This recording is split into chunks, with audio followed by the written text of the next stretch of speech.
true healing, to me, will require for the person to know what is the root cause of this. Otherwise, you're just going to be putting band-aids, patches on people, and they're not going to be really able to fully heal that wound. So, what does Reiki do? Reiki balances the whole energy system. So I also came to the conclusion that we really need Reiki.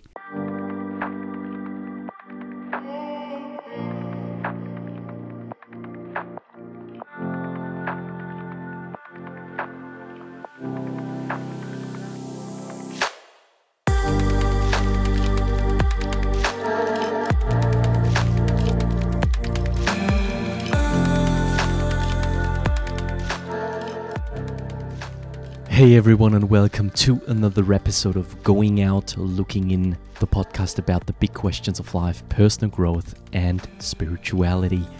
My name is Maxi, I'm your host, and today we are entering the world of energy. The world of energy.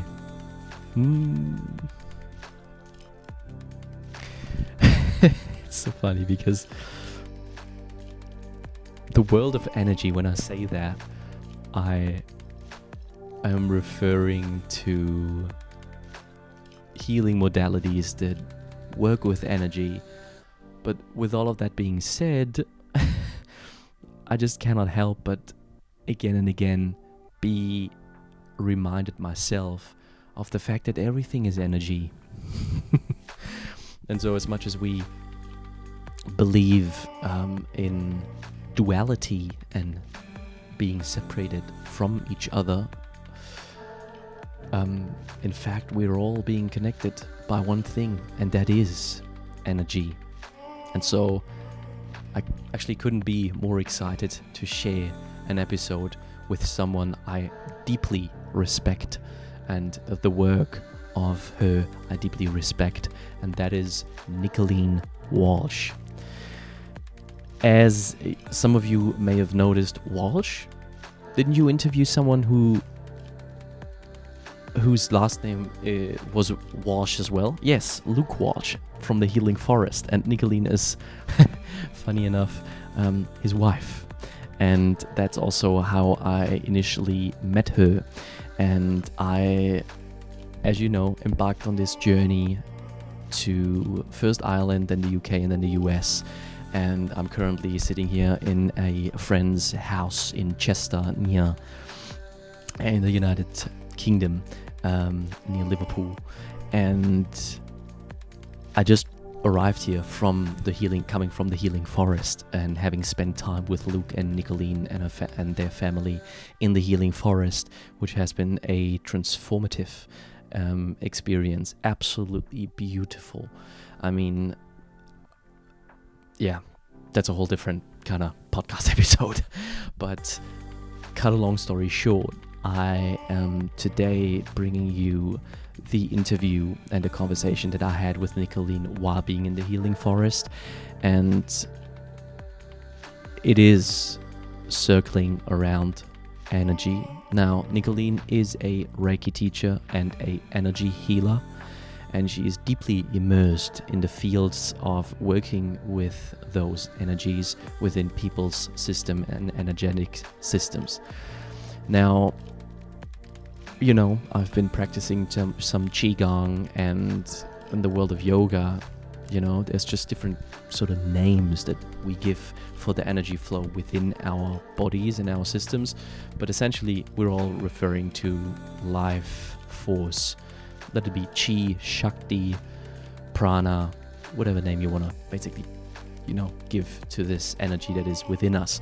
Nicoline is somebody who is, like I said, deeply immersed into that field, and is, as I've experienced myself, such a powerful space holder, and able to provide and guide you through a self-healing process within her sessions of Reiki.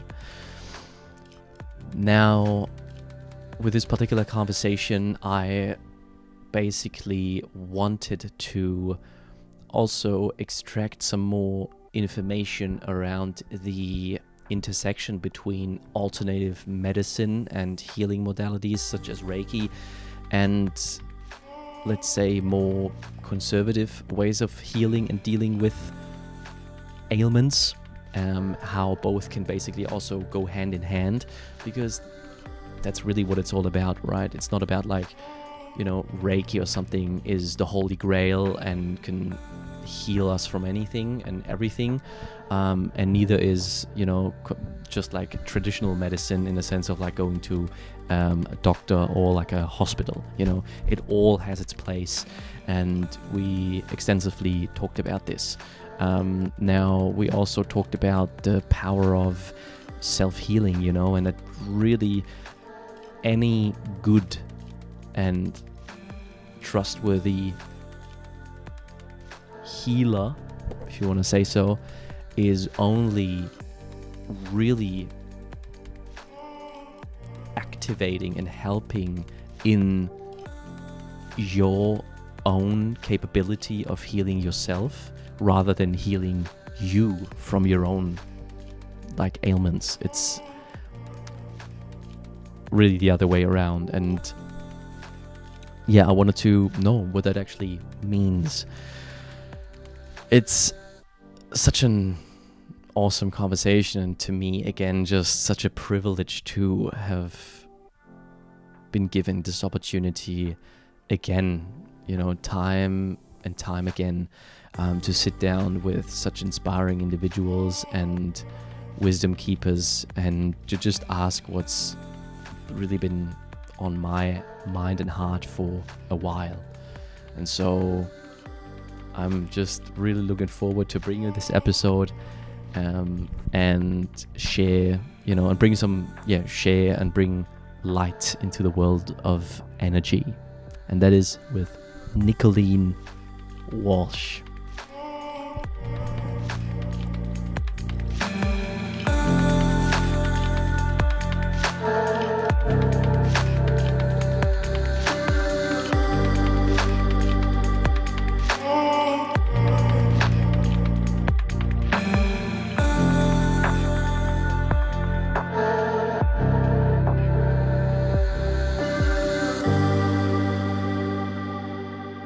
Feeling immense gratitude to be here, sharing time and space with you in this capacity.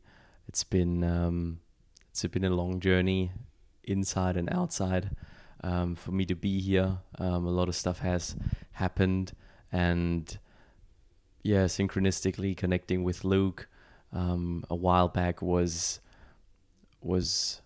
powerful, was beautiful. It was bringing a lot into my life, introducing a lot of things into my life when it comes to nature especially, and with you working in a similar field but not the same, I'm very much looking forward to speak to you today and just explore the world of energy, I would say, and everything else that comes along with. So thank you so much for being here. No problem. Thank you very much for having me here.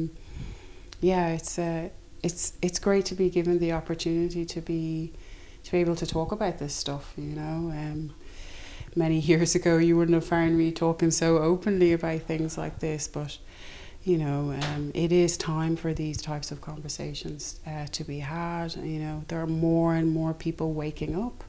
And when I say waking up, as in consciously becoming aware of, you know, energy in general, and also becoming aware that, you know, there's just more to life than what they may be seeing,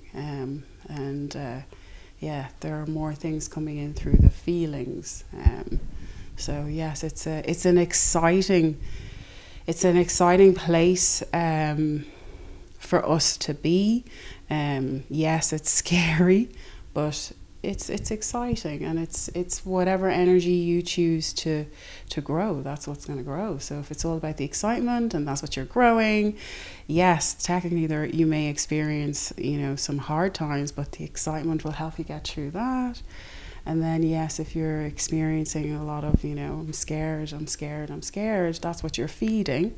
and that's what you're going to get more of. So it's almost as if it's the lens. What lens are you choosing to look at things with?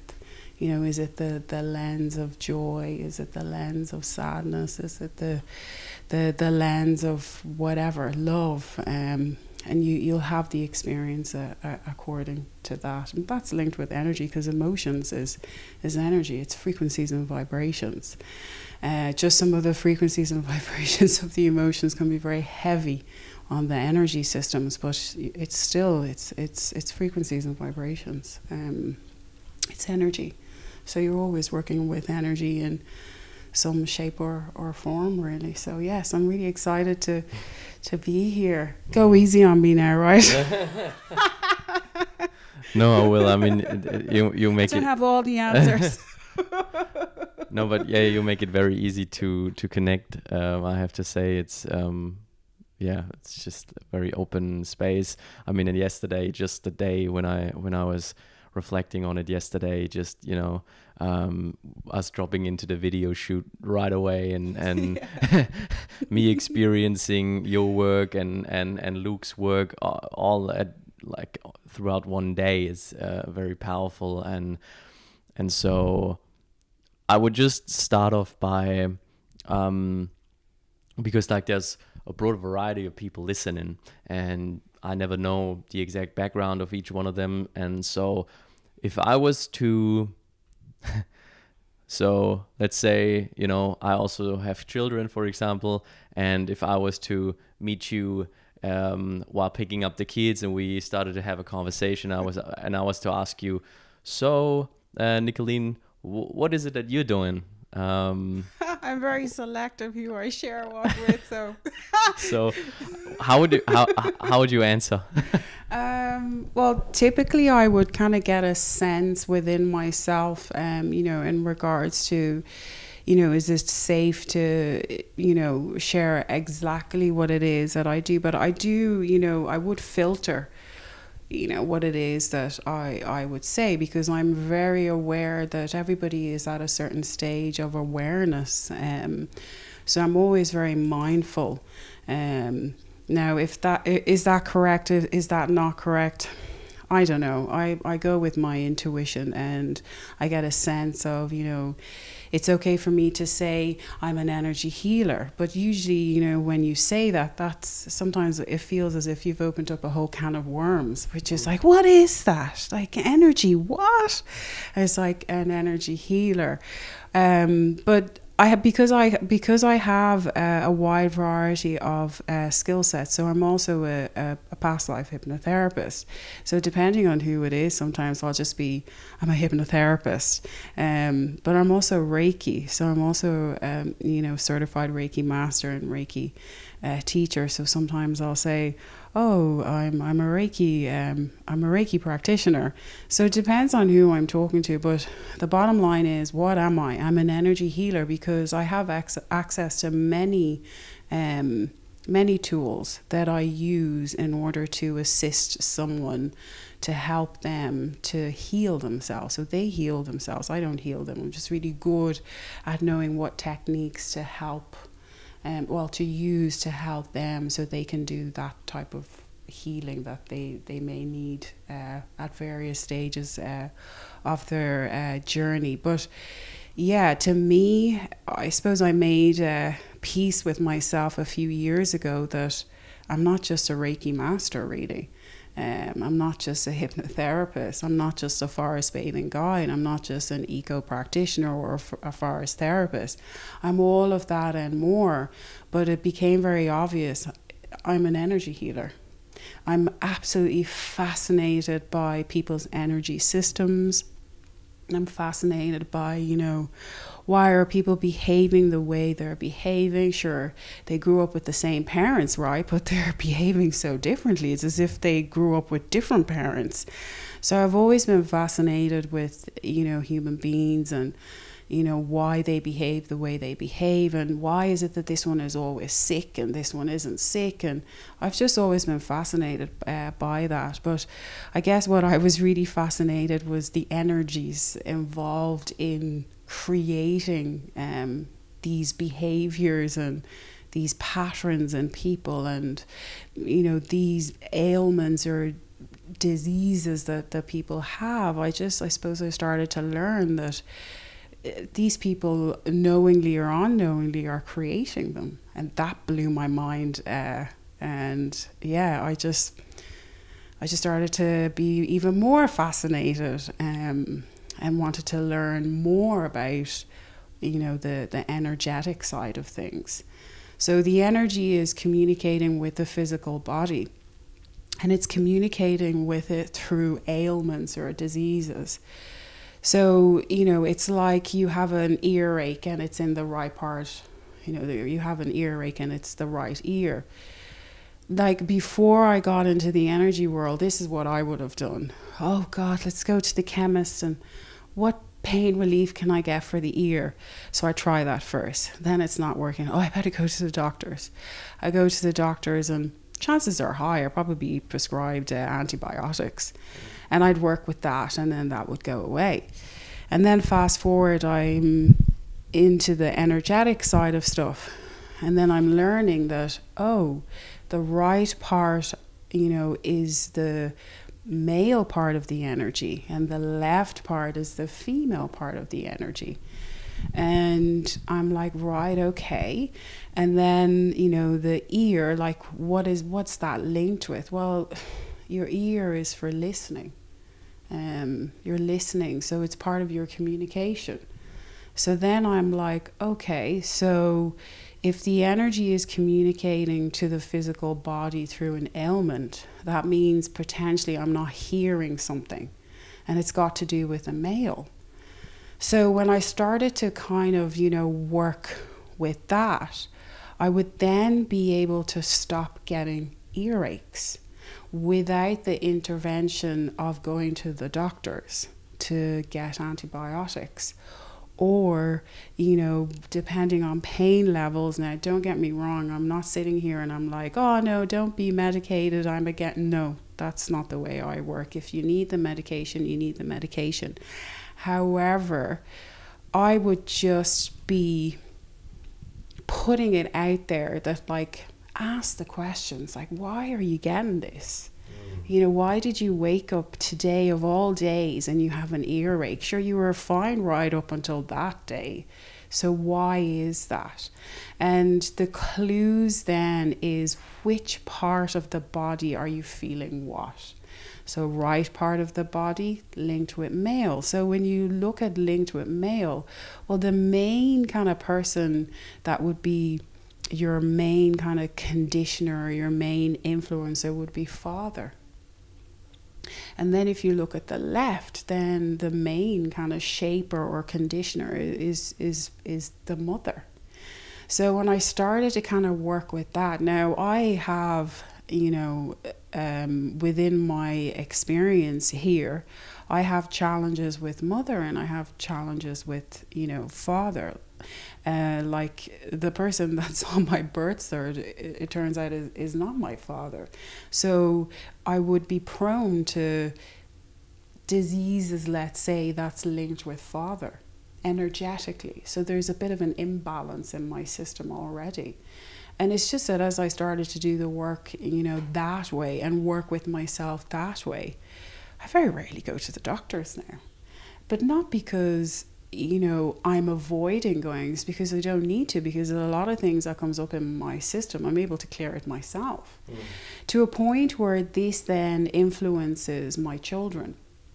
So my middle son is an example, and I always, you know, refer to the earache thing because I feel that it's the easiest one to kind of, you know, work with and explain. So my middle son would have experienced a lot of, you know, earaches as well.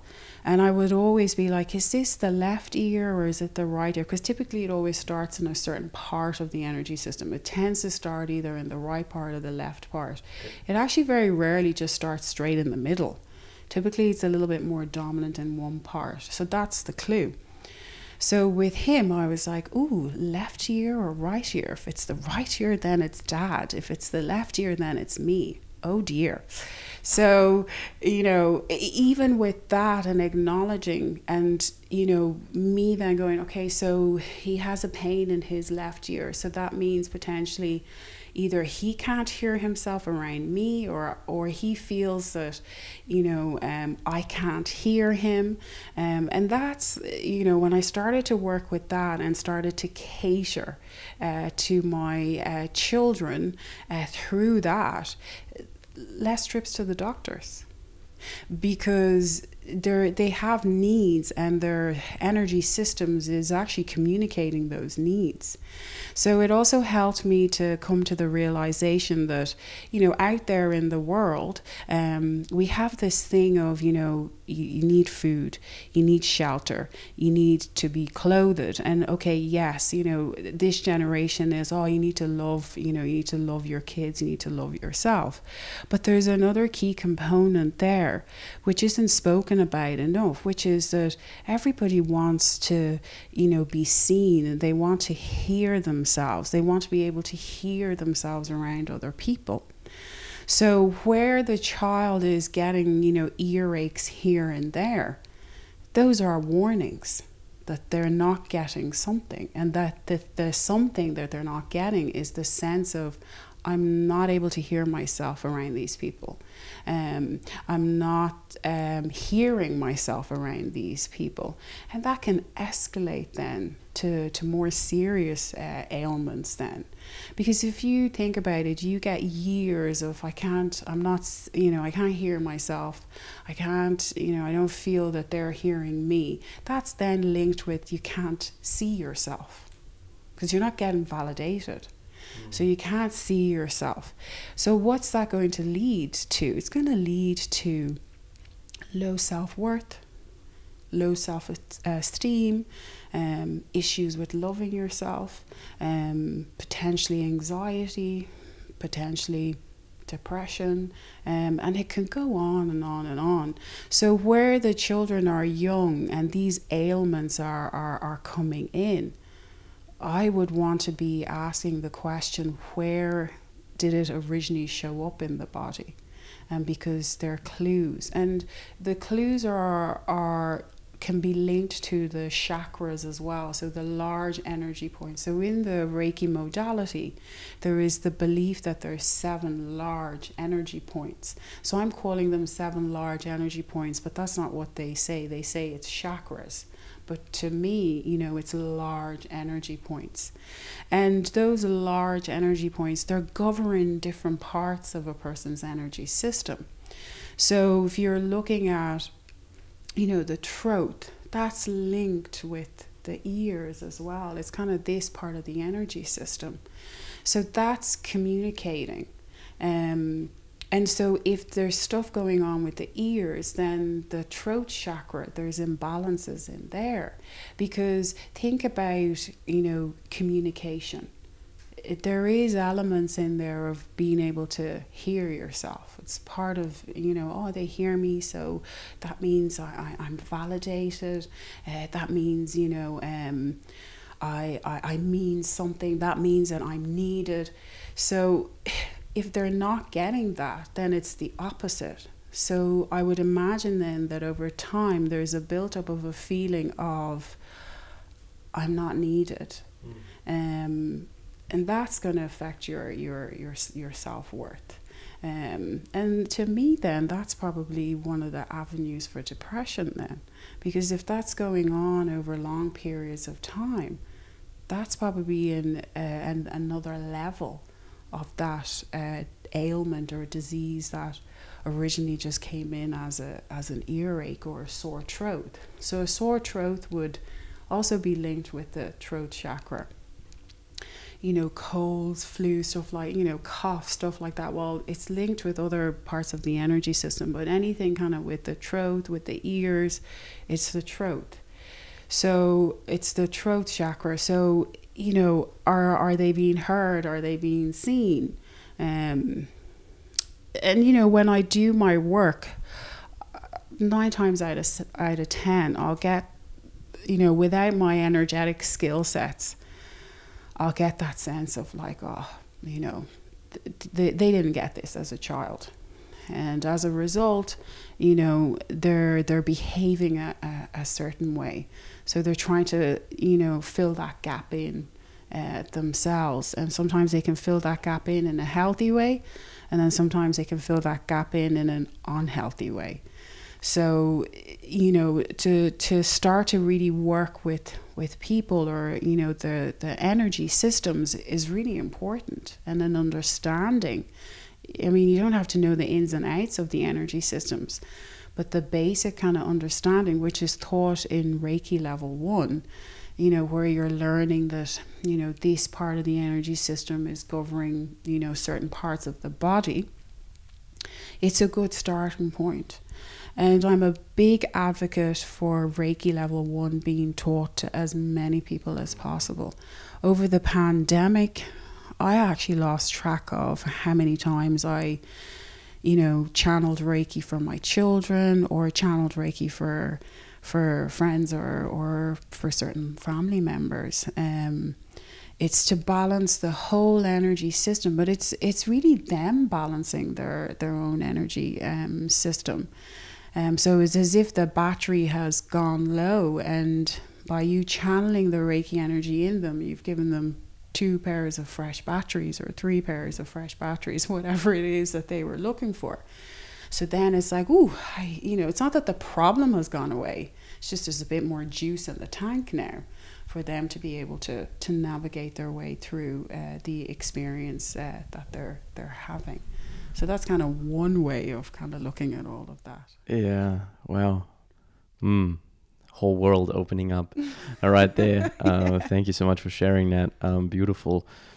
Now you were touching a little bit on, you know, and I think this is something that I'm getting a lot when talking to people who are not frequently in contact with energy healing modalities of that sort. And I am myself looking into like a path that might work for me also to really educate myself in a specific area, and while on the lookout for different modalities that might resonate with me, I come across, you know, this sort of like always like this intersection of like, let's say, alternative medicine and then just like conventional sorts of medicine. Yeah. Now, I would be very curious on where you distinguish the two, and also, for example, with your children, yes, sometimes, you know, they will come home and they, you know, they'll have some ailment. How do you differentiate, you know, so this is now really something where we need to, you know, potentially see a doctor, or no, I want to, you know, do a session with them to investigate where the origin of this is coming from, or where maybe both is working. So I would be curious on what you say about that. And I have you maybe talk slightly a little bit more into the microphone. Yeah, sure. Yeah, sorry. Yeah, that's a really good question. So for me, it's very clear that if there is a break, like how the hell are you going to heal that? So for me, you know, if they've broken something, I'm going straight to the doctors. But I will start to channel Reiki energy into their energy systems to help them with any blockages that will start coming through to the energy system. So blockages, you know, I can kind of explain it in different ways, but one of the things that would be under a blockage is trapped emotions. So that is an energy block, an emotion that is stuck in the energy system or is trapped in the energy system. That's an energetic block. But there are many energetic blocks. There could be blocks in the system and it's karma related. There could be blocks in the system because, you know, there's the soul has experienced soul loss or soul fragments, so there's gaps in there. I mean, I could talk about this stuff like for a few months, but just kind of sticking with Reiki. So in regards to that my child has fallen, I'm bringing them to the hospital because, you know, I get they've broken something. I'm not going to be trying to like treat them. You know, I'm like, no, herbal infusion. Yeah, I'm like, you know, hospital now. So that's kind of, I suppose that's kind of one of my gauges. But then in regards to, I always kind of get that sense of, ooh, okay, you've had this, you know, a couple of times in regards to an ear infection or throat infection. Now, if the temperatures are through the roof, I'm also not going to be hanging around, you know, waiting to see what else is going to happen. I'm bringing them to the doctors. I'm bringing them to the hospital. So, you know, if they're starting to complain about their ear as an example, or their throat as an example, and there isn't a temperature, for me, I suppose, to be honest with you, I always kind of start to channel the Reiki energy into their energy systems, because I do understand that whatever is happening physically, it's also happening energetically. So the doctors will deal with the physical stuff, but I'm an energy healer, so I'm going to deal with the energetic stuff. So there's a difference. Now, in regards to the energetic side of stuff, I also understand that things start first in the energy side of stuff, and it comes into the physical body kind of at the end. So whatever has been happening to that person, it's been happening within the energy system for it could be for certain periods of time. So it doesn't have a choice then, and it tries to communicate with like a, you know, little pains here or there. But that's why I started to notice that, where are they feeling this pain that mysteriously comes in for 20 minutes, or this, you know, it doesn't feel right in a certain part of their system and it's just for a few minutes.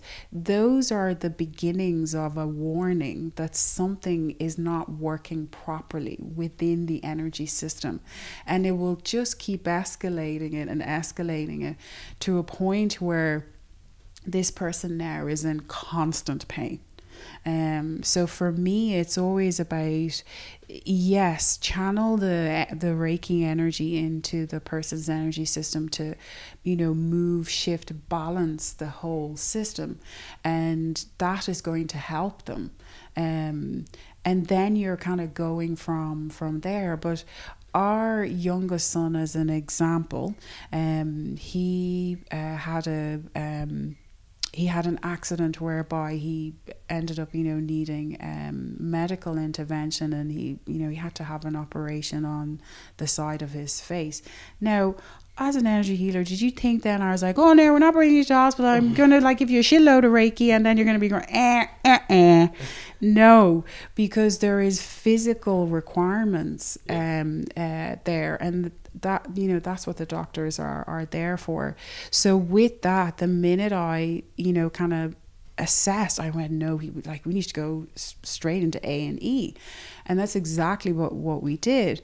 And you know, then we were advised that, oh, he needs an operation because of the size of the cut and the type of cut, and he needed a little bit of plastic surgery as well because of where the cut was.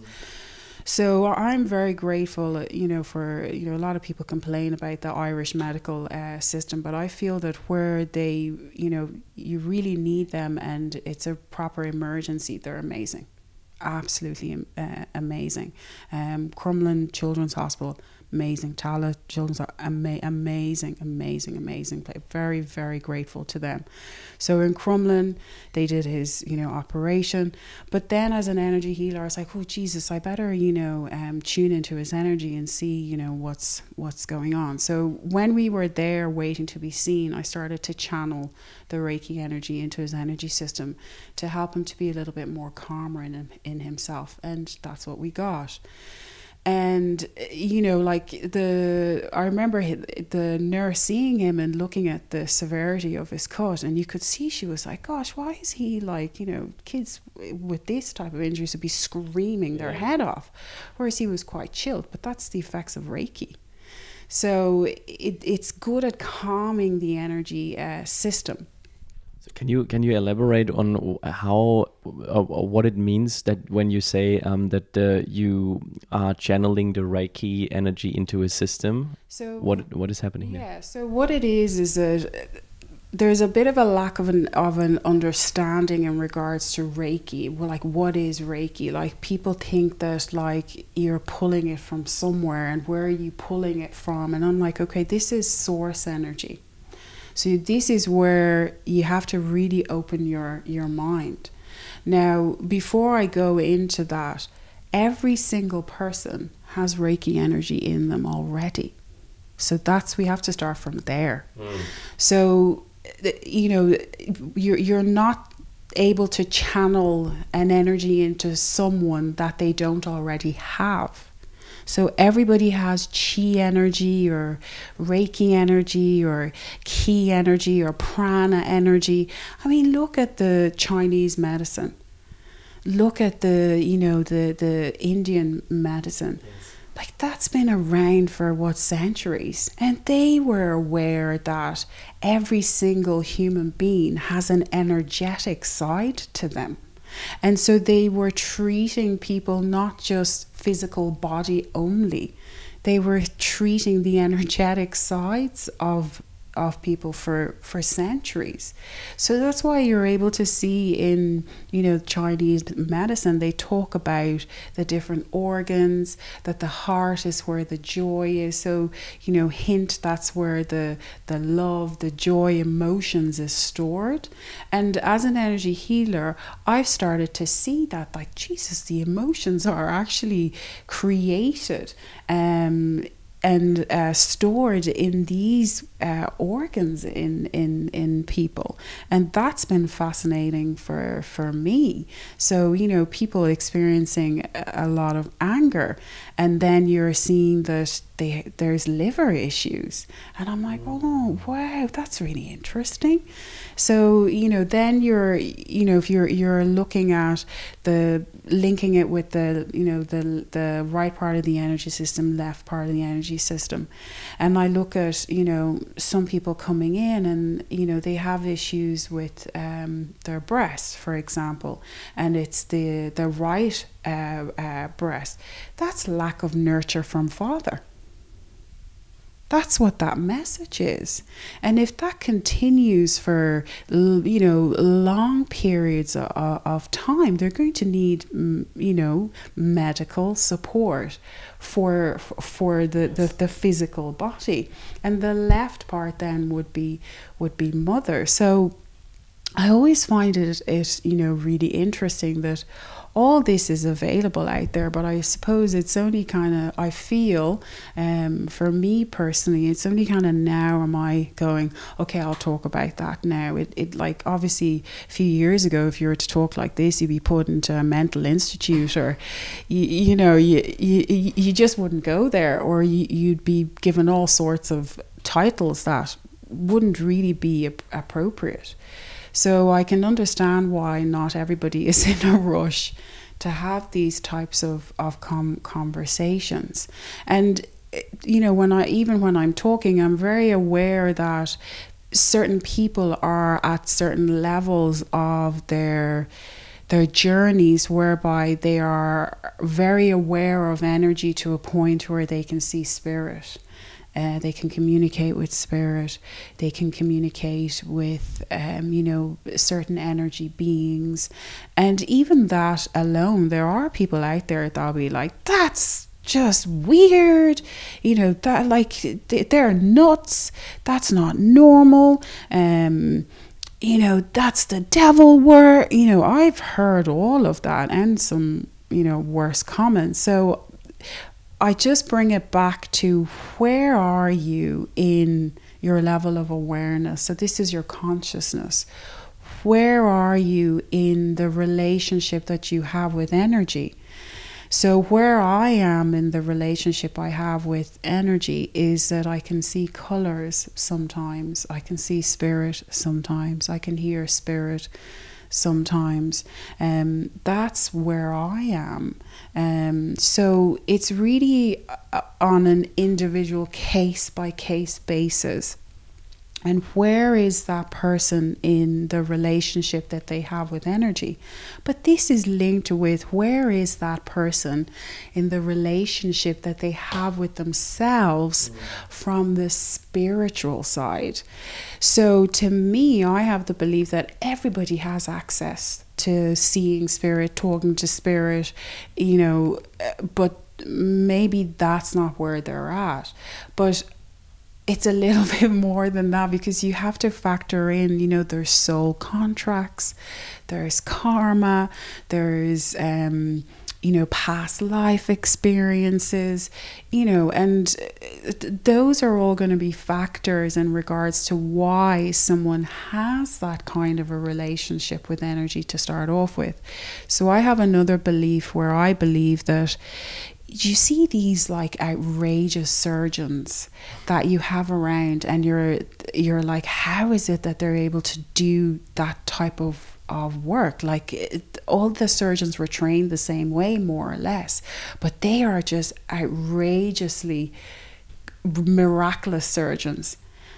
I have a theory that it's because in a past life or in some previous past lives they were surgeons. And so they're tapping into something that's a lot deeper than just the experience they've had now. And that's also linked then with energy healers or with psychics. They've used those abilities before. So that's why then I feel that they're able to connect with those abilities faster. Because sure, that muscle has been exercised, it's been used before. So it's muscle memory. And it's in the soul, so they're able to, you know, potentially tap into that and utilize those abilities a lot faster than somebody else who didn't use those abilities before.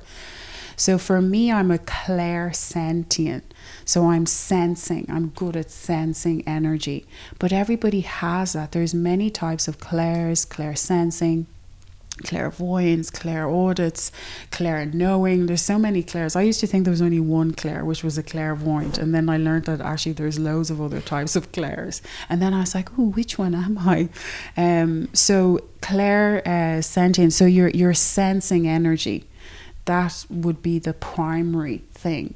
So it's like you walk into a room and you know you haven't been in that room before, but you can tell straight away what's happening because you've sensed things.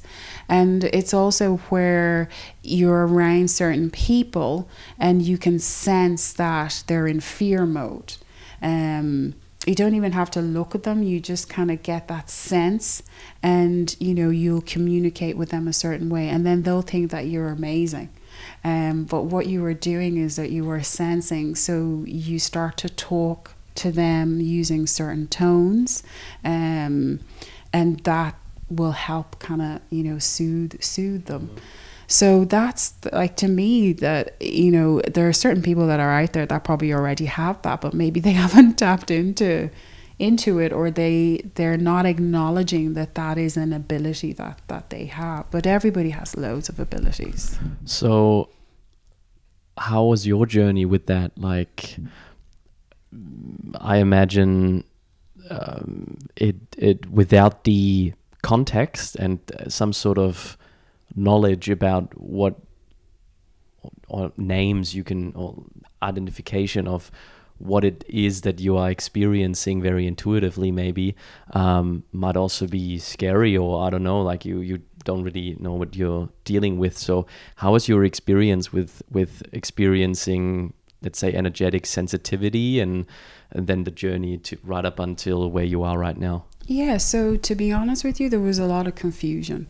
And I was experiencing anxiety, I was experiencing depression, and then I would learn that I've been absorbing other people's energy.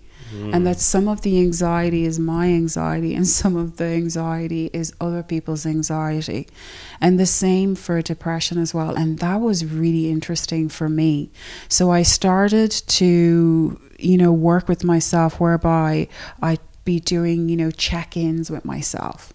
And I'd be like, you know, how are you feeling? You know, where are you feeling what? Okay, perfect. And then I would go and be around someone.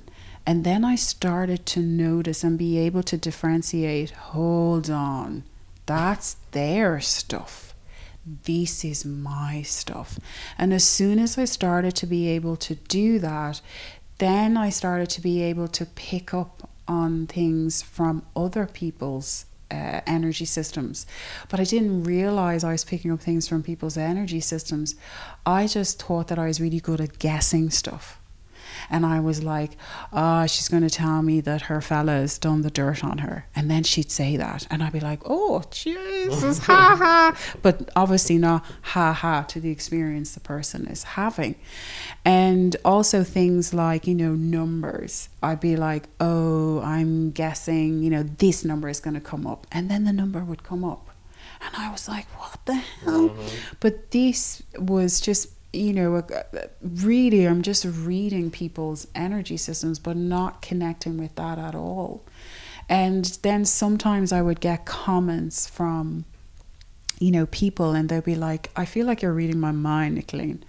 And I'd be like, I'm not, because I was like, no, I'm definitely not. I'm not definitely not reading your mind. But I just started to be able to connect with people a certain way, but didn't really know I was connecting with them that way. Or, you know, in work, I would just kind of get that sense of like, you know, you need to ask her out for coffee and, you know, just, you know, have a chat with her. And they would just, you know, cry and tell me all sorts. And I'd be like, whoa, I was not expecting that. I just got a sense that I need to bring her for coffee. And then, you know, she would be feeling great. And then I wouldn't. So I'm after absorbing, and I just wasn't registering that. But yeah, kind of going back to what did I start to do? I just started to check in with myself and know that, you know, this is what's going on with me. And then I started to notice I'm around certain people and this is what's coming in, but it's not my stuff, and differentiating. And it seemed to start to work better then, because, you know, it's their stuff. Can I transmute, transform, and send that energy back to them? Yes, I can, through talking. So that's what I started to do. And that helped me a lot. So when I have people that come in as clients and they have anxiety or they have depression, I start saying to them, you know, are you checking in with yourself, or how do you check in with yourself before you go to be around certain people? And when I have that kind of conversation with them and I explain, you know, why I'm saying that, they also start to notice things. And they start coming back saying, oh wow, I noticed that, like, this is my stuff, that's their stuff. And it's helping them to just manage their stuff and not be managing other people's things in their energy system as well. But this also helps me to see that whoever is vibrating the highest, they're supplying the energy to whoever is vibrating the lowest. And that is a whole other topic. And I was like, whoa, hold on. So how can I, with this understanding now, how can I work with myself a certain way? So that's where I would go back to Reiki again, because with Reiki, you're tuning into source energy. But you're tuned in there and you're meant to be getting that energy regularly. But if you have blocks, you know, if the sink is blocked, it's not going to be fully doing its job. So that's like a human being. It's like some parts of the energy system is blocked, like a sink. So you need to keep clearing it out so it does the full job. So in regards to you're getting the energy from source, it just dawned on me that, gosh, everybody should be doing Reiki daily, because with level 1, it's self Reiki, and you're learning how to pull the energy from source. Yeah, I was just about to ask how that then actually works for, I mean, 2 stages. First of all, how those blockages get created, I would be curious. Blockages can be created kind of based on what I touched on earlier, which is emotions. So let's say the energy system starts to get overwhelmed through an experience, and it's because it's different emotions coming in. So let's say my youngest son is an example. He's feeling scared. He's feeling sad. He's feeling frustrated. He's feeling angry. That's a lot of emotions, coming through the energy system all at once. He's feeling a lot of fear. That's a lot to be dealing with. So what I've noticed that what the energy system does when it becomes quite overwhelmed is that it looks like it has like a survival mechanism where it will park things. So it parks some of the emotions with the intentions of going back to process it. But what the challenge is that we live in a fast-paced world, and everything is like go, go, go, go, and what's for tomorrow, and next week, and what are you doing for holidays? It's January. Yeah, what are you doing for your summer holiday? And then summer holidays. Oh, what are you doing for Christmas? We're in June. Christmas? We're talking about Christmas, all right. So we're very future. So we're not present. So as a byproduct, we're gonna trap emotions. If we were present, we would be able to work with the emotion, and we would be able to process it. But if the system is getting overrun by all these different emotions, it has no choice. It has to park it somewhere. So it will park it in the heart. It will park it in the lungs. It will park it in the liver. It will park it wherever it can park it. But typically it's linked to where it's kind of being created. So if it's linked with kind of joy stuff, it's going to be parked in the heart. So we're not present. And as a result, we're trapping emotions, i.e. we're creating energetic blocks. So it's important to tap into practices that allow you to process emotions. Like I remember years ago, I started to get the idea that, like, Jesus, we're here to master our emotions, basically. This earth school, you have to master your emotions. And there's elements of truth in that. It is about your ability to process your emotions, and some emotions are easy to process and some emotions are very hard to process, and those emotions can be very heavy energetically in the energy systems. That's why when someone is depressed, it's heavy emotions. Sadness is a heavy emotion. Fear is a heavy emotion. Frustration is a heavy emotion. Anger is a heavy emotion. Resentment is a heavy emotion. They're all very heavy emotions. Love is a light emotion. So heavy emotions, that's the work is in being able to process your emotions. If you don't want to have energy blocks, you have to become partially good at processing your emotions. Is there an indication for people working with those energies, sensitive of those energies, to whether the process of processing is completed? Is there completion at all, and how can I sense that? Because I would, just out of very personal curiosity, I would consider myself somebody who is definitely at least motivated and like focused on not pushing stuff away, parking things. Yeah. However, I'm sometimes dealing with stuff from years ago. Yeah. So I'd be like, isn't that done? Aren't we done with that? I have a lot of those experiences. Yes, I can definitely relate to that. I have a lot of those experiences where I'm like, almost like the kid in the car, that's going, are we there yet? Are we there yet? Basically, am I done with that emotion? Am I done with that emotion? That emotion again? Am I done? And yeah, I kind of laugh with myself in regards to that. The bottom line is you'll never be done with the emotions.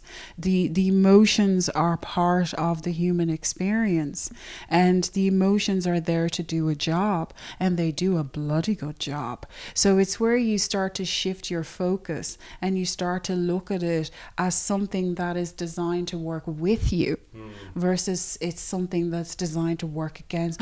Anger is designed to work against me. Oh my God. Sadness is designed to work against me. Oh my God. I'm like, no.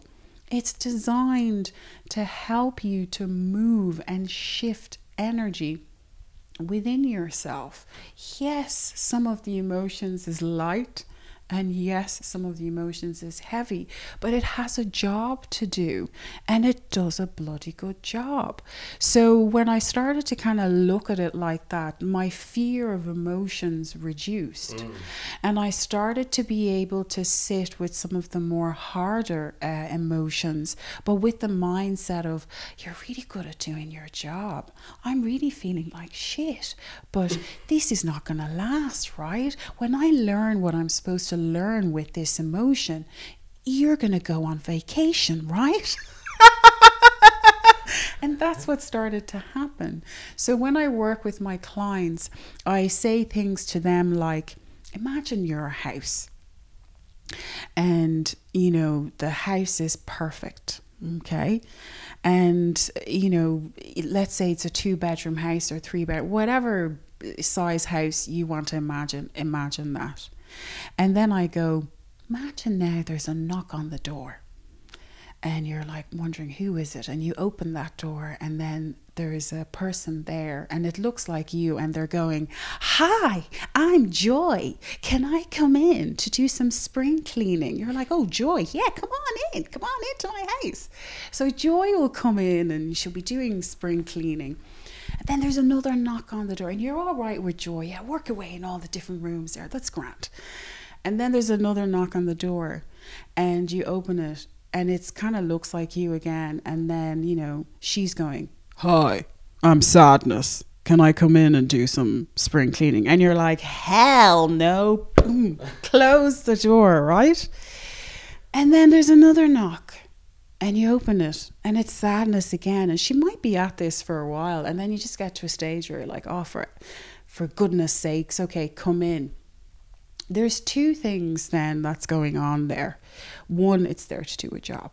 The emotions is there to do a job. But it's up to you how long you want to work with that emotion. You can say, okay, that's enough now. Can you please leave? And then at another stage, they will come back in because they still have work to do. So that's how I kind of explain that, like, look, you're that house. These emotions, they have a job to do. They're designed to work with you. So the longer you leave sadness out, the more it's going to be knocking on your door, knock it to a point where you're going to have to let them in to do that vital work that it's meant to do for you. So that's kind of how I've decided to work with emotions, and based on the your house theory as well. This is where I started to see that this is where you can tell I'm married to someone who used to be in the building business. So I'm talking about, you know, houses and tools. Thanks very much to my husband Luke for that. So in regards to, you know, your house, you have a bathroom, you've got bedrooms, garden, let's say, and it's brand new. You got a brand new. You haven't been doing any work. You haven't been doing any work at all. And bathroom issues with toilets or whatever, things aren't working. And, you know, same thing again. You decide to hire someone to help you with stuff going on in your house. And they rock up and they have a hammer. And you're like, well, the repairs that need to happen in my house, I wonder how far that hammer is going to go. So this is where it became very obvious to me. We need different tools. So this is where Reiki is a tool. Past life hypnosis is a tool. Yoga is a tool. breath work is a tool, Kundalini is a tool, talk therapy is a tool. So each one of those tools will do something to help you repair. But your best bet is to tap into all of it. Because that's when you'll be able to make those repairs that you really want to make. So that's why I always find it fascinating that it's all about talk therapy. Yeah. And I'm like, that's just one tool. Sure, I could have plumbing issues. Is the talk therapy going to help me with my plumbing issues? So this is where I really started to grow within myself and come to the realization that you need loads of different types of tools, i.e. techniques, to be able to help you to repair things within your system. And when I started to work with that, I started to get some amazing results.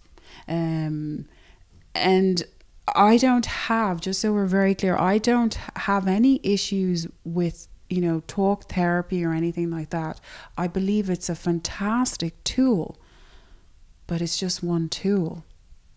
And it could be that it's the hammer. And the hammer can only do so much in the energy system. So that's where I started to see that, what does this modality do? What can it do to help me? And that's also why I started to train in specific modalities, because those modalities are very effective. So I trained in past life hypnosis because it helps a person get to the root cause of their issue.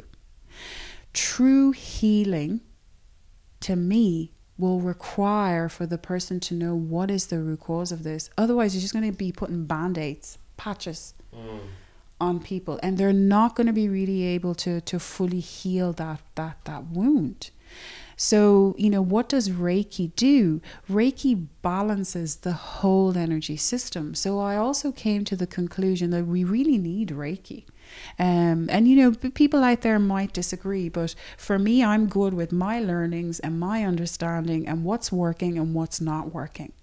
So Reiki is important because if, let's say, for example, you have a past life experience, that's the mind stuff. And it may be linked with physical stuff. But you've just after tapping into maybe two parts of the energy system there. And I'm like, well, if you've done that, let's balance the whole system. It will be more effective. So a lot of the work that I do, I will do that, but I'll be doing Reiki with it as well to balance the whole energy system. So it's like, there's something up with the, washing machine or something, and they fix a certain part. Well, then for me, I'm like, let's, clean everything else in here. And that's going to allow for that to work better, right? So, you do certain fixes in certain parts of the energy system. I'm like, that's amazing. That's great. But while you're at it, clean up the whole thing as well. So I have that belief, and I work with that. So it's like the same as well for trapped emotion sessions, where I'm able to tune into the energy system and identify energetic blocks or specific trapped emotions. I have techniques to be able to release it. I'm like, yeah, that's great. You've just had a, clean out of the heart. Now, how's that going to affect the rest of the energy system? What tool can you use to now balance the whole energy system? Reiki. Yeah, I wanted to ask you while talking about this, because you said at the beginning that you are assisting in helping them, in their healing journey, but essentially they heal themselves. Yes. So I would be curious on how that process is then like taking place, because I just had a session with you, and so I saw you working on someone as well, and in that particular case, there was like quite a visual release, I would say, or Yeah. something. Yeah. Yeah. So And that was an energetic block being released, and she reacted to it, and then Yeah. the joy kind of came in of like, oh, that's not there anymore. Yeah, so basically what's like your work and what's the work of the client you're working on or the person you're working on? Yeah, so I'll try to kind of explain it through through the Reiki modality, let's say. So first of all, the mind has to be very, very open to this. Otherwise, you're going to be listening going, what the hell is this? And who is this person? So in the energy world, you're working with unseen energy. But some of us are able to see that energy. And so that's where I feel that that's where energy healers have that challenge, because they are able to see the unseen energy that some people aren't. So this is why I started to explain it's the relationship you have with energy and where are you. Because if you're at a certain level, then you can see the energy. If you're not going to be seeing it. But that's okay, because that's where you are, and that's fine. And that's where somebody else is, and that's fine. So in regards to, what's happening, so the energy is coming from source. And it's being channeled. So in the Reiki modality, it's, entering into the crown. So there's a chakra there, crown chakra. It's entering in there. And the Reiki energy it's intuitive. So it already knows, how to work with that person.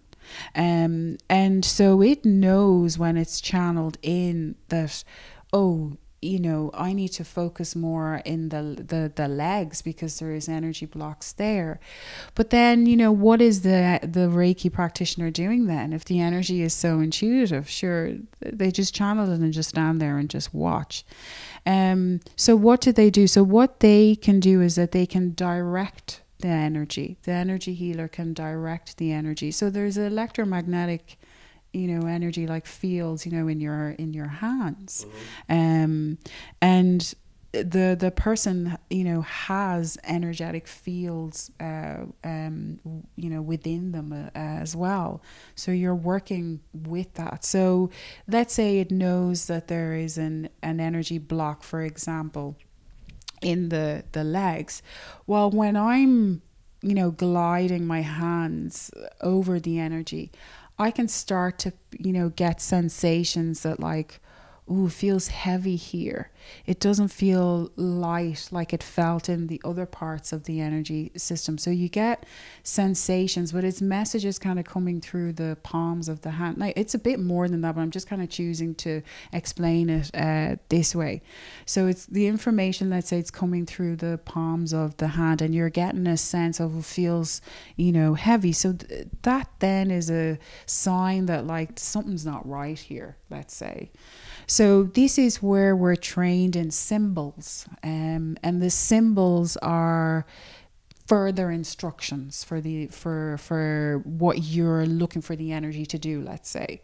So with those symbols, let's say, for example, one of the symbols is to bring in more light. Because think about it, if you're in a dark place, what are you going to be looking for? You're going to be looking for light. So this is the same in emotions. Some of the emotions can be very heavy, so they're dark technically. So you need light, more light to be put into that area, and then it may start to disperse. So that's kind of what I was doing in regards to the experience that you saw me giving Reiki to someone, is that I identified that there is potentially an energetic block there because it's feeling heavier than the rest of the energy system. So I have some options. So I have symbols, and for me, putting more light into that area is kind of one of my go-to. And so as I gave the energy instructions of let's put more light in here, let's put more light in here, more light in here, you saw she reacted. I didn't touch her, I was just hovering.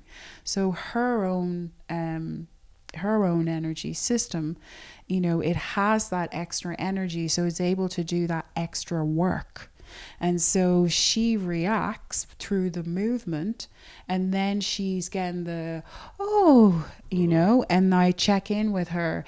How does that feel now? And she's not feeling anything in the legs. There's no unusual sensations for her now in the leg, because it's been balanced. The energy block has been unblocked.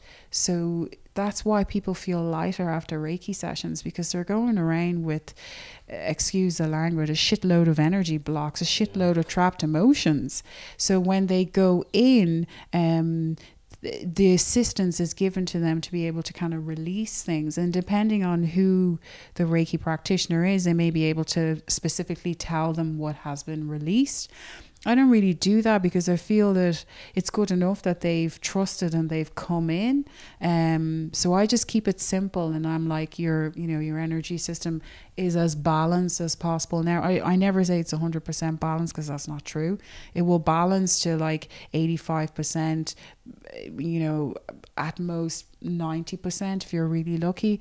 And it doesn't balance fully, because the soul comes into the physical world preloaded with trapped emotions. And it's under inherited trapped emotions from ancestors. So it has agreed to inherit certain trapped emotions from the ancestors. And this is where sometimes people are calling it, you have karma. So it can be, you know, through the ancestors, and it can be, you know, through experiences that it has had before, and it wasn't able to fully process those emotions, so it carries it in the next experience.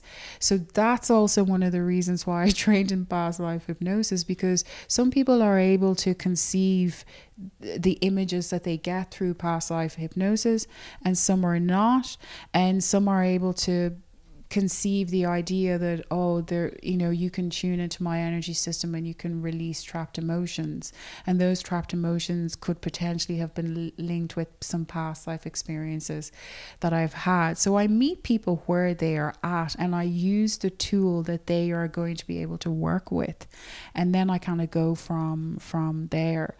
So I don't use, even though I'm trained in all these tools, I don't use tools with my clients that they're not ready to conceive. I always work at their level, their pace, and what they are open to, and what they're able for. So that's why working with me, I always suggest, let's start with Reiki first, and let's see how, you get on there, and the different experiences that they have in the Reiki sessions. Each time they have a Reiki session, it opens them up a bit more. They start to go, whoa, I went into her and my back was sore, and I'm coming out and my back isn't sore. She didn't give me any medication there, did she? And I'm like, no, I tapped you into your own natural medicine and you fixed yourself. So when that starts to come in for them, then they start to be a little bit more open to some of the other techniques that is available. And to me, that's my job done, because it's to assist in the ascension of as many souls as possible. But that's linked with helping them, whenever I get given the opportunity, to help them to open their minds a little bit more. So that's why I talk about how open is your mind. Yeah, I wanted to ask you about the role of the mind, as I been on a journey through that myself, and now we are in Ireland. I was born and raised in Germany, so it's very Western, right? Very, very Western, and how we are conditioned is, as far as I observe it, very cognitive based and very mind heavy. And so when I was first moving also into any sort of like intuition and intuitive guidance and tools, I was feeling like I've entered like a whole new world, and it's completely unknown territory for me. And I was feeling all sorts of things. And it'll be like this inner dialogue of like, on the one hand understanding that like the very thing that I'm doing, which is like thinking and overly thinking, is like sort of prohibiting me of actually receiving the medicine at its full potential, because I'm blocking it with my intellect in some way. But yeah, anyway, that's like was my observation. But like I'm curious on how your experiences with that are, and those of your clients, and maybe to also speak to some of the listeners who might, you know, have similar thoughts, what you would say to them. Yeah, so for me, as I was kind of talking about, as I usually kind of suggest Reiki first, because Reiki has been around for quite some time, and you know, the curiosity would be enough for them to try a session. And I believe that's good enough. So try a session and start with Reiki, especially if you're on a spiritual journey, or you've started to, you know, come to the idea that like, oh, Jesus, I'm not alone. Like, it feels like there are things going on that I'm not quite aware of. I can't quite put my hand on it. Or sometimes what will happen is someone will go to a breathwork class and they'll have an experience, and that's enough. You know, they'll have an experience that will trigger for them to start to realize that there's more going on than I care to even understand or acknowledge. That's enough. Some people will try out a Kundalini activation or Kundalini yoga even, and they'll have an experience and they'll go, whoa, like there's something else. So to me, it's just try something. But Reiki is a good one to start with. And I have tried many other modalities, but I feel that anyone who's embarking on a spiritual journey of any level, Reiki would be a good one to start with. And then go from there, because you see what I see happen over and over and over is that when it is physical pain and the physical pain stops during the session or the minute the session is finished, then that's kind of tangible evidence that like something has happened, you know. And whether they know the how or the if or the when or what, it's irrelevant, because they don't have a choice now. They have to acknowledge that like something major happened there. You know, I literally went in and I was in pain and now I've no pain. Like, how's that even possible? So now the mind is open, because it's like we just had technically an impossible experience, right? So what else is possible? And to me, that's perfect. To me, that they've been opened just enough for them to explore other things or to come back and try again. And I have clients that have never done Reiki before, and they'll do Reiki with me and they'll say things like, I'm lost for words. I actually don't know how to describe the experience I've just had, but all I know is I feel great. Or they'll be, I feel lighter. Or they'll say, you know, things like, this is a profound experience. And to me, because I'm used to working with the energy, I'm like, welcome to the energy world. But what that's allowing is that they're allowing themselves to connect with the spirit part of themselves. So in school, it's, you know, the physical stuff, the physical, and that's all they'll keep hearing, physical, you know, so it's about the physical body, mind, you know, the spirit's not really coming in too much. Well, it depends on the religion, but it's not coming in too much. But when you allow yourself to, you know, start to tap into, you know, Reiki as an example, you're starting to allow for you to start to connect with the spirit part of you. And for the record, we're all spirits. That's why we can communicate with spirits. That's why we can talk to spirits. That's why we're able to do that, because there's a spirit living in a physical body. So that's what that's really about. But someone, you know, has to open their mind to that idea. And if they're not opening their mind to that idea, that's their journey. And that's fine. I'm not one of these that's like, no, everybody has to open their mind. Everyone has to like know that they are a spirit. I'm like, listen, I don't know what karma they're carrying and, you know, what that entails. Maybe for this experience, they're not meant to be that open. So where I have those levels of understanding, it allows me to really meet everybody where they are at and just work with them where they are at. And that's kind of really it, you know.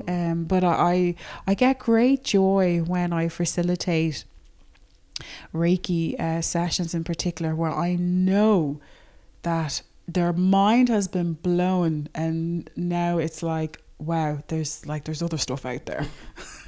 Yeah. And I have to admit that although I said I did not want to, yeah, it's funny. I had some of those as well, friends and family. And I also find it very like, I feel like that the most influential thing that I personally can do is like pretty much like work on myself. And then whenever I'm in contact with people, they're like, dude, you're in good shape.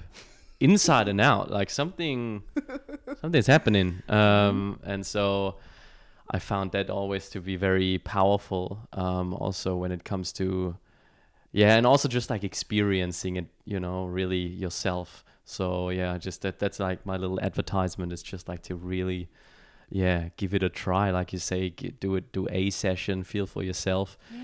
And then you are not speaking about something, but you're speaking from something, right? From the experience. And that's so much deeper. Yeah, that really, yeah, it's really resonating with me.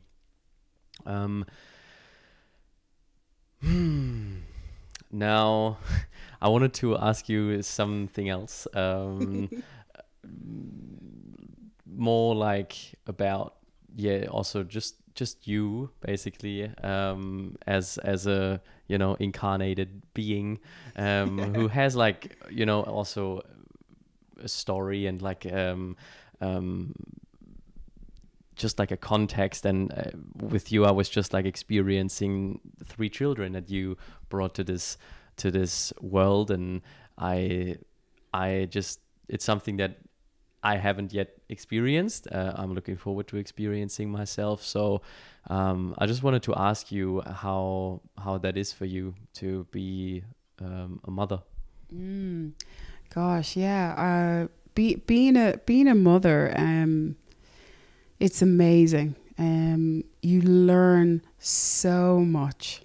And it's funny because when you're the daughter, you have a totally different experience.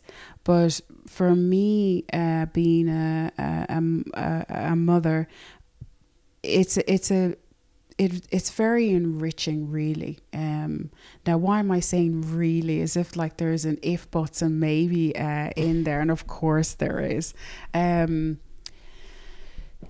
It's a tough role to play. Especially when you want to do it, you want to do a good job. You want to fulfill that role to the best of your ability. If I look at the type of mother that I was with my daughter, is very different to the type of mother that I am now with, my other 2 children. So this is where I'm saying that, being a mother is amazing, but there are a lot of lessons to be learned through your children. And I started to really understand why in certain cultures they say children are a gift. But I also understand that sometimes when you have these gifts, you may want to return them, but there's no return policies.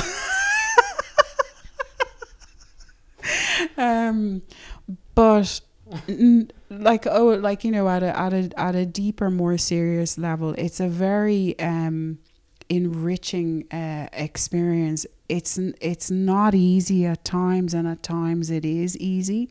It's a hard role to pull off, but it is also the most fulfilling role, especially whereby, you know, like, I'm speaking from my experience of not having a great relationship with my own mother.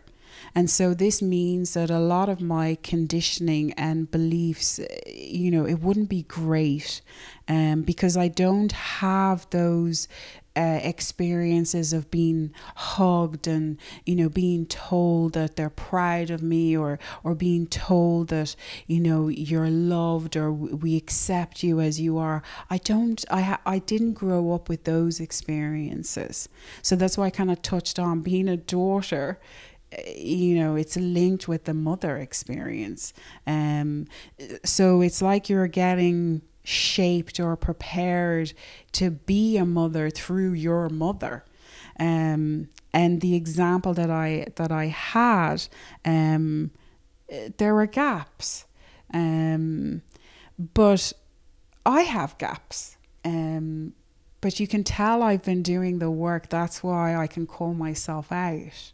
And I can say that I am doing the role to the best of my ability, but understanding and acknowledging that there are going to be gaps, and I have to be okay with that, and that you want to do the best that you can within that role. And there are great lessons in there, and you think at certain stages that you're the teacher. And yes, it's true, but your kids are also your teachers. So sometimes the roles is reversing. You're the student to your child. The child is the teacher. And so it's not about the idea that the adult is always the teacher to their children. It's a reversal of roles at times, and at times it's the child is teaching the parent, and vice versa. So when I started to kind of understand that role that way, it then allowed me to really start to tune into what is my child trying to teach me here. And I found that when I started to work with those ideas, I started to show up to the world the way I wanted to, and not the way I had been told to show up. And that's very powerful. For me, all my children are gifts, but I have to give a shout out to my daughter. She really, really helped me to really understand the mother role and the daughter role. And I'll be very, you know, I'm forever grateful for that. But you have to allow yourself to connect with the idea that your children are also your teachers. And definitely I was able to do the most important shifts within myself through my daughter. I believe that there is no way I could be sitting here today only for being able to see that she was my teacher. And yes, they're seeing your teacher, but you can refuse to learn the lessons, right? So it is about me acknowledging and seeing that she's teaching me things. Very hard teacher. And that I'm then choosing to learn by doing the work on myself. So it does boil back to you doing the work on yourself, or doing the work with yourself. So I do the work with myself, and I really believe that she really paved the way for her two brothers. That I have a lot more understanding I'm a lot more open in regards to my children's needs. Like, if I look at the type of mother that I was originally, it was very similar to my own mother. There were some tweaks in there, but it was very similar. I mean, one of the differences is that, like, I probably tell my kids too much that I love them, but sure, too much love. Like, who can go wrong with too much love? Actually, you can. Obsessive love is like, that's a no. But yeah, so the differences is that. But I feel that that's a generation thing. I feel like I'm in a generation where we've no problems telling our kids how much we love them. We've no problems hugging them in public, in private. We've no problems telling our kids how amazing we think we are. But I feel like my generation, we haven't grown up with, well, not all of us have grown up with that. A huge chunk of us haven't grown up with that, so that means that we haven't been validated a certain way. So we are carrying our own baggages and wounds. So it's kind of helping me to kind of touch on the mother wound, which is something that I've become very passionate about in regards to assisting people to work with that. But kind of going back to the mother role, it's an absolute honor to play that role, but by God, it's a hard role. And where you have other children and you're trying to cater to their needs and you're trying to be as balanced and as fair with all of them, it's a bloody hard job. Anybody out there saying it's easy? Wow, have you got nannies? Are you like, is your kids going to shrinks every week or play therapy or twice a week or something? You're probably pulling it off like that then. I'm not. Yeah, but thank you for going there with me. It's very nice, and it's something innate that comes out when mothers are sharing about their journey. It's something, and like parents in general, that as long as I don't have children myself, that's all I can also do right now. But I'm very humble and also looking forward to the experience myself. So basically the message is probably your first child is going to be like your number one teacher. Yeah, sure, it's gonna be. I mean, I'm gonna be ready. I'm gonna be open for it. Let's put it that way. I'll be there. Yeah. Energetically. Here for the ride. Energetically, spiritually, emotionally, physically. Let's do it. So towards the end, I'm always asking similar questions, and I feel like this is tying perfectly into it. What are you proud of? I am proud of my ability to see things for what it really is, and to see it for what it really isn't. And it's important because people will show up, in your space a certain way, and it's like, hi, and I'm like, I can read your energy. I can see that inside you're like, fucking hell. So please don't bother doing that. Just go to the, let's work with that. That's really you. This is not you. That's really you. So I'm proud of myself for me being able to, see things for what it really is, and see things for what it really isn't. And also, I'm proud of myself for the work that I've chosen to step up for and do. There are many amazing people out there that are meant to be doing certain work, but they're not, because they're not stepping into that. And stepping into this type of work, it's by no means saying that I figured it all out. I get it. I'm still figuring it out. But I guess I understand that there's never a perfect time. This thing of like it'll be this is the time for me to do this. It's a load of bullshit. The time is now. It's now. The time is now for you to step into, the next stage of your journey. It's not tomorrow or next week or 2 weeks, or that's an illusion.